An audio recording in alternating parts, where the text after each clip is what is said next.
Hi all, welcome to football arena. രണ്ട് സൗഹൃദ മത്സരങ്ങൾക്ക് വേണ്ടിയുള്ള ഒരുക്കങ്ങളിലാണ് അർജന്റീന ദേശീയ ടീം ഇപ്പോൾ ഉള്ളത്.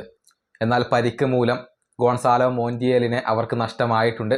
പകരം റൈറ്റ് ബാക്ക് പൊസിഷനിലേക്ക് പുതിയ ഒരു താരത്തെ അർജന്റീനയും സ്കലോണിയും കൊണ്ടുവന്നിട്ടുണ്ട്. അഗസ്റ്റിൻ ഗിയായി എന്ന താരത്തെയാണ് ഇപ്പോൾ അർജന്റീന കൊണ്ടുവന്നിട്ടുള്ളത്.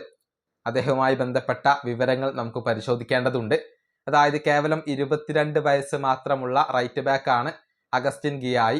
ബ്രസീലിയൻ ക്ലബ്ബായ പാൽമറാസിന് വേണ്ടിയാണ് അദ്ദേഹം കളിച്ചുകൊണ്ടിരിക്കുന്നത്.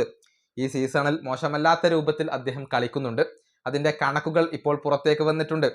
അതായത് 2026 പാൽമറാസിന് വേണ്ടി ഗിയായി 12 മത്സരങ്ങളാണ് കളിച്ചിട്ടുള്ളത്. അതിൽ 7 മത്സരങ്ങളിലാണ് 22-കാരനായ ഈ താരം സ്റ്റാർട്ട് ചെയ്തിട്ടുള്ളത്. 8 കീ പാസുകൾ, 55% ഗ്രൗണ്ട് ഡുവലുകളിലെ എഫിഷ്യൻസി, 21 ടാക്കിളുകൾ, 13 ഇന്റർസെപ്ഷനുകൾ, 35 ബോളുകൾ റിക്കവർ ചെയ്തു. 9 ഫൗളുകളാണ് അദ്ദേഹം കമ്മിറ്റ് ചെയ്തിട്ടുള്ളത്. ഗോളിലേക്ക് നയിച്ച ഒരൊറ്റ പിഴവ് പോലും അദ്ദേഹം വരുത്തി വെച്ചിട്ടില്ല.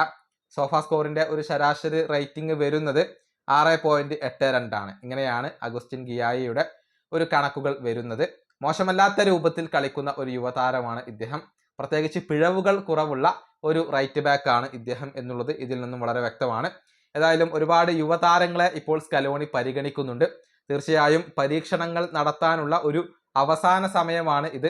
അതുകൊണ്ട് തന്നെ പരമാവധി പരീക്ഷണങ്ങൾ സ്കലോണി നടത്തിയേക്കും. അതിനുശേഷമാണ് അദ്ദേഹം വേൾഡ് കപ്പിനുള്ള സ്ക്വാഡ് പ്രഖ്യാപിക്കുക. ഈ വീഡിയോ അവസാനിപ്പിക്കുന്നു. അടുത്തൊരു വീഡിയോയിൽ കാണാം.